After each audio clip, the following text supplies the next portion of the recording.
Good morning, dear students. Today we are going to discuss about the methods of inquiry in psychology part 2.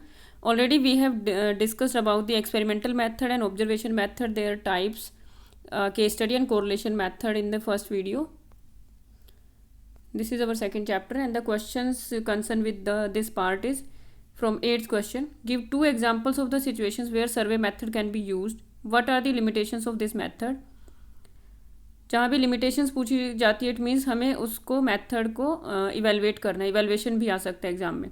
Differentiate between an interview and a questionnaire. Explain the characteristics of a standardised test. Describe the limitations of psychological inquiry. What are the ethical guidelines that a psychologist need to follow while conducting a psychological inquiry. Here we are going to discuss about the survey research, psychological testing, analysis of data, quantitative method, qualitative method, limitation and ethical issues of psychological inquiry. This we have already done in the previous lecture. But यहाँ पर मैं आपको जो बताने वाली हूँ कि अगर आपके पास केस स्टडी पे शॉर्ट आंसर टाइप क्वेश्चन आता है तो you can write about the case study in brief. But अगर आपके पास केस स्टडी पर ही 6 मार्क्स का क्वेश्चन आ जाता है you can expand your answer with these methods. Interview, observation and psychological test. Always remember NCERT is one of the best book and अगर आप चाहो तो बड़े ध्यान से उसमें से अपने शॉर्ट आंसर टाइप क्वेश्चंस और लॉन्ग आंसर टाइप क्वेश्चंस में कन्वर्ट कर सकते हो. बट इन्फॉर्मेशन को एक्सपेंड करना सीखे. कौन सी चीज़ों को आपने एक्सपेंड करना है. Like interview, observation and psychological test से भी केस स्टडी हम कर सकते हैं. We can take help of these methods. और ये मैथड हम आगे डिटेल में करने वाले हैं. So you can add the information from them. Survey method.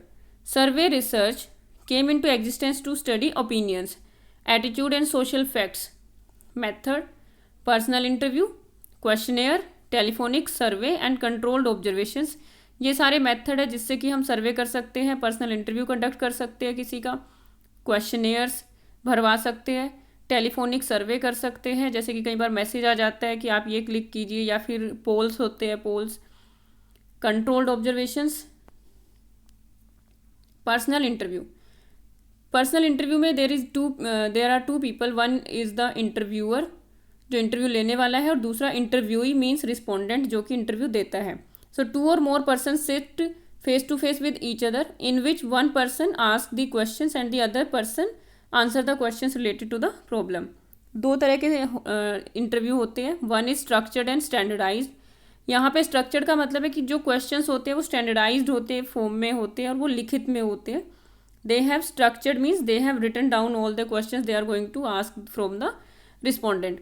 Unstructured में क्या होता है, there is no written form and they can ask anything from the respondent related to the particular job or the goal. Non standardize measures होते हैं. Combination of participants कैसे हो सकते हैं. 1-to-1 means individual to individual. Second, individual to the group. Focus group discussion भी हम इसको बोल सकते हैं. जैसे कि इसको ग्रुप जीडी का जो राउंड होता है वो इंडिविजुअल टू ग्रुप होता है. कोई ऑब्जर्वर होता है जो ऑब्जर्व कर रहा होता है और ग्रुप डिस्कशन में उनको टाइम दिया जाता है बोलने का. ग्रुप टू इंडिविजुअल जो जॉब इंटरव्यू होते हैं जनरली ग्रुप टू इंडिविजुअल होते हैं. And group to group. Questionnaire survey. The questionnaire is the most common and low-cost self-report method of collecting information. It consists of a predetermined set of questions where respondent has to read the questions and mark the answers on the paper. तो ये multiple choice, yes, no, true, false वाले जो questions होते हैं इनको questionnaires form में भरवाया जाता है. 2 तरह के होते हैं. Open ended. ओपन एंडेड में आप देखेंगे जो आपका सब्जेक्टिव पार्ट होता है उसको ओपन एंडेड क्वेश्चंस बोलते हैं. क्लोज एंडेड जो आपका ऑब्जेक्टिव होता है. आप अपने क्वेश्चन पेपर्स में भी कभी ध्यान से देखेंगे कुछ क्वेश्चंस ऐसे होते हैं जिसमें yes, no, true, false, multiple choice इस तरह के आंसर्स होते हैं. इनको हम बोलते हैं क्लोज एंडेड कि आपको जो आंसर देना है इन 2 में से ही चूज़ करना है. Open ended means you can write from your knowledge, your point of view. Example of close ended questions में आपके रेटिंग स्केल भी आ जाते हैं और रैंकिंग भी आ सकती है. You can rank the information. Telephonic survey. Nowadays you must have seen programmes asking you to send your views through mobile phones. SMS करके बताइए कि ABC डांस शोज़ वगैरह में आप जो रेटिंग करते हैं किसी भी कैंडिडेट की. The telephone survey helps in reducing time.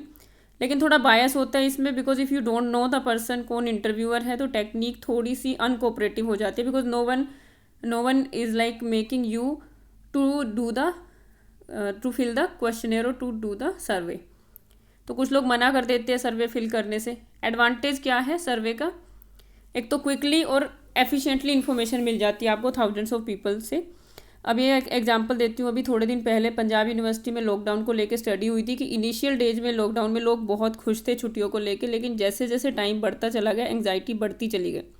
तो ये जो सर्वे हुआ था इट इज़ कंडक्टेड क्विकली, बड़ी जल्दी, जैसे ही पैंडेमिक स्टार्ट हुआ इंडिया में, जैसे ही लॉकडाउन हुआ, और बहुत सारे लोगों पे वो सर्वे कर चुके थे। Thousands of people participated in the study. Limitations क्या है सर्वे की? पीपल में give inaccurate information because of memory lapses. कुछ लोग कहते हैं हमें तो याद ही नहीं, पता नहीं कैसा था, और बस वो फिल कर देते हैं। Second, people sometimes offer responses they think the interviewer wants to hear. तो जो ये सर्वे करने वाला पर्सन ऑब्जर्वर है, जैसा वो सुनना चाहता है उसको वैसे ही आंसर दे देते हैं, तो वो जेन्युइन आंसर्स नहीं देते। अब बात करते हैं साइकोलॉजिकल टेस्टिंग की। Psychological test is a standardized and objective instrument which is used to assess an individual standing in relation to others on some mental और behavioral characteristics। एक पर्सन की उस ग्रुप में पोजीशन को डिटरमाइन करने के लिए हम साइकोलॉजिकल टेस्टिंग करते हैं। Characteristics of psychological test, first is the objectivity. Objectivity क्या होती है? The fact that if two or more researchers administer a psychological test on the same group of people, both of them would come up with the more or less the same values for each person in the group. अगर एक ही group पे दो अलग अलग person भी test करेंगे तो उनको सेम रिजल्ट्स मिलेंगे। Reliability, consistency off score. Consistency off score का मतलब है आपके ऊपर आज एक टेस्ट किया जाता है इंटेलिजेंस का, आपका IQ निकल के आता है 120, आपके ऊपर सेम टेस्ट 4 दिन बाद किया जाता है, आपका जो IQ है मोर और लेस सेम ही रहेगा। That is called reliability. Test retest reliability temporal stability के लिए बोला जाता है। और स्प्लिट हाफ इंटरनल कंसिस्टेंसी, जो क्वेश्चंस है उस टेस्ट के उसको आधे में बांट के उन दोनों के बीच का कोरिलेशन निकाल के स्प्लिट हाफ रिलायबिलिटी चेक की जाती है।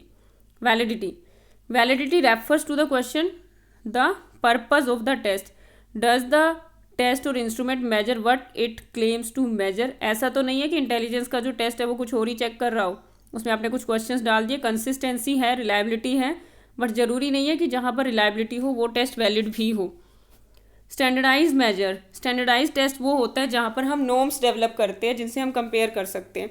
Norm is the normal or average performance of the group. Psychological assessment में reliability and validity, this is very important for your practicals. Reliability and validity, reliability क्या होती है? Results are consistent. एक ही इंसान पे कुछ दिनों के बाद अगर टेस्ट करोगे तो उनका रिजल्ट सेम ही मिलेगा। Validity, result satisfy the objective. आप जो टेस्ट करना चाहते हो क्या वही टेस्ट से निकल के आ रहा है, that is the validity of the test. Types of psychological test, individual test और ग्रुप टेस्ट। अब जो इंडिविजुअल टेस्ट है वर्बल भी हो सकता है, परफॉर्मेंस टेस्ट भी हो सकते हैं। ग्रुप टेस्ट वर्बल भी हो सकते हैं, नॉन वर्बल भी। तो बेसिकली ये टेस्ट के टाइप्स है। वर्बल मीन्स जिसमें लैंग्वेज इन्वॉल्व होती है, non verbal and performance test जिसमें लैंग्वेज इन्वॉल्व नहीं होती है। सेकंड है इंडिविजुअल, जिसको आप इंडिविजुअल पे एडमिनिस्टर करते हो, और दूसरे है ग्रुप टेस्ट जिसको आप एक ही साथ बहुत बड़े ग्रुप पर एडमिनिस्टर कर सकते हो। लास्ट है speed and power test. Just think about a mathematical problem कि आपको मैथ्स का एक सवाल दिया है करने के लिए और आप उस इक्वेशन को सोल्व करने में जो आपकी स्पीड है वो वेरी करेगी। कुछ बच्चे बहुत जल्दी उसको कंप्लीट कर लेते हैं और एक्यूरेसी भी होती है। तो स्पीड और पावर में स्पीड जल्दी करना और एक्यूरेटली करना दोनों को टेस्ट किया जाता है।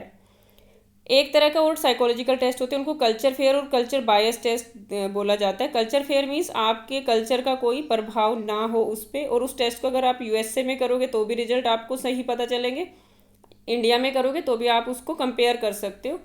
The intelligence of 1 person in USA and intelligence of 1 person in India, you can compare both. कुछ कल्चरली बायस टेस्ट भी होते हैं जिसमें कि कल्चर से रिलेटेड भी इंटेलिजेंस के क्वेश्चंस डाले जाते हैं, तो उसको आप इंडिया में ही कंपेयर कर सकते हो। Qualitative and quantitative research.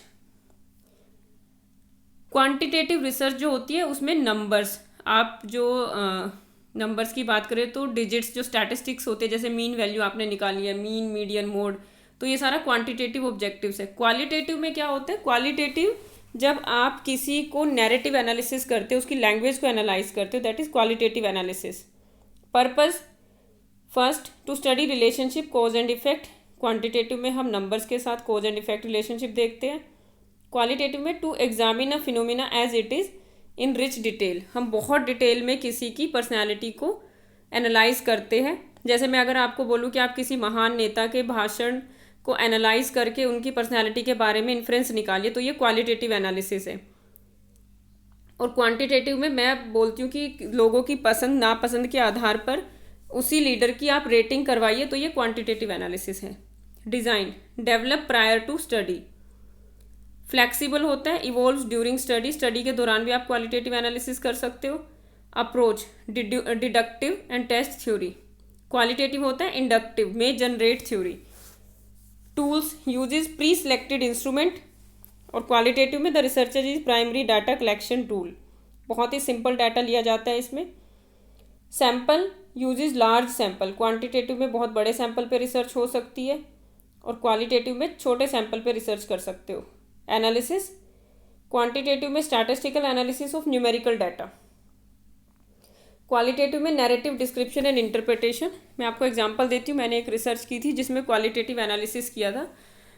एक इंटरव्यू कंडक्ट हुआ था साइंटिस्ट का, तो उसमें जो पर्सन इंटरव्यू दे के गए थे उनसे पूछा गया था कि आपको जो यहाँ पे फैसिलिटीज़ है उससे रिलेटेड कोई परेशानी तो नहीं है, अगर है तो आप उसे लिख के जाइए। तो ये क्वालिटेटिव हुआ। जो वो सेंटेंस लिख के जाएंगे हम उनको बोलते हैं उनका कंटेंट एनालिसिस किया जाता है कि कितने लोगों ने सेम प्रॉब्लम के बारे में बताया है। तो कुछ लोगों ने वहाँ की बेसिक एमिनिटीज़ पे अगर सवाल उठाए तो फिर उससे पता चलता है कि हमें वहाँ सुधार करने की ज़रूरत है। तो ये क्वालिटेटिव हो गया। और क्वांटिटेटिव में हम उनसे रेटिंग करा सकते हैं इंटरव्यू बोर्ड मेंबर्स की नॉलेज की। Limitations of psychological inquiry. यहाँ पर ये जो lack of true zero point है, आप एक बात समझिए, फिजिक्स में, केमिस्ट्री में और मैथ्स में ट्रू जीरो पॉइंट होता है, ये माना जाता है। वो रेशो स्केल पे होते हैं। एक्चुअली मेजरमेंट के 4 स्केल होते हैं। वन इज़ नॉमिनल, और उसके बाद आता है आपका ऑर्डिनल, इंटरवल और रेशो स्केल। तो ये 4 टाइप के स्केल में से जो रेशो स्केल है उसमें 0 पॉइंट होता है। साइकोलॉजी में कोई 0 पॉइंट इसलिए नहीं होता क्योंकि किसी का भी कोई भी साइकोलॉजिकल एट्रीब्यूट हम नहीं मानते कि वो 0 हो सकता है। But yes, temperature can be 0। So physics chemistry में जो भी केमिकल रिएक्शंस है उनके लिए 0 पॉइंट एग्जिस्ट करता है, but not in the social science and psychology. Relative nature of psychological tools. जो साइकोलॉजिकल टूल्स है ये डिपेंड करते हैं यूज़ करने के ऊपर कि जो इनका नेचर है that is relative also. Sometime for example आप टेस्ट करने के लिए बोलो किसी को और उसमें लाई स्कोर भी नहीं हो, क्योंकि कुछ टेस्ट ऐसे होते हैं साइकोलॉजी में जिसमें हम लाई स्कोर डाल देते हैं तो हमें झूठ पकड़ा जाता है, पता चल जाता है कि the person is lying to the test. लेकिन रिलेटिव नेचर, अगर पर्सन इंटरेस्टेड नहीं है, उसका आते आते टेस्टिंग से पहले मतलब कि मना हो जाता है कि no I don't want to, but आपको करना पड़ेगा। सो रिलेटिव नेचर है साइकोलॉजिकल टूल्स का। Subjective interpretation of qualitative data बहुत डिफिकल्ट है। यू नीड एक्सपर्टीज, और आपकी जो पर्सनल बायस है वो कहीं ना कहीं ओवर पावर कर जाती है इंटरप्रिटेशन को। एथिकल इश्यूज, जो एथिकल इश्यूज होते हैं ये गाइडलाइन है सभी साइकोलॉजिकल टेस्टिंग को कंडक्ट करने के लिए। जो आपके सब्जेक्ट्स हैं उनका वॉलंटियर पार्टिसिपेशन होना चाहिए। आप उनसे पहले परमिशन लेंगे whether they would like to go for the psychological testing और नॉट। इन्फॉर्म्ड कंसेंट, उनसे पहले फॉर्म भरवाया जाता है, प्रॉपर साइन करवाए जाते हैं कि you want to participate in the psychological research. Debriefing, उनको प्रोसीजर के बारे में डी ब्रीफिंग भी की जाती है। Sharing the result of the study, और कॉन्फिडेंशियलिटी मेंटेन की जाती है। उनके रिजल्ट को, नाम को कहीं भी पब्लिक नहीं किया जाता until unless it is like harmful to the same person और टू द सोसाइटी। तो शेयरिंग और रिजल्ट के लिए भी गाइडलाइंस है। कॉन्फिडेंशियलिटी ऑफ डाटा सोर्स, जो पर्सन है उसके रिजल्ट को आप हमेशा कॉन्फिडेंशियल रखेंगे, किसी से शेयर नहीं करेंगे, इवन नाम भी आप किसी को नहीं बताएंगे। लेकिन जो रिजल्ट है वो उस पर्सन के साथ आप शेयर कर सकते हैं जो कि पार्टिसिपेट करता है। Thank you very much.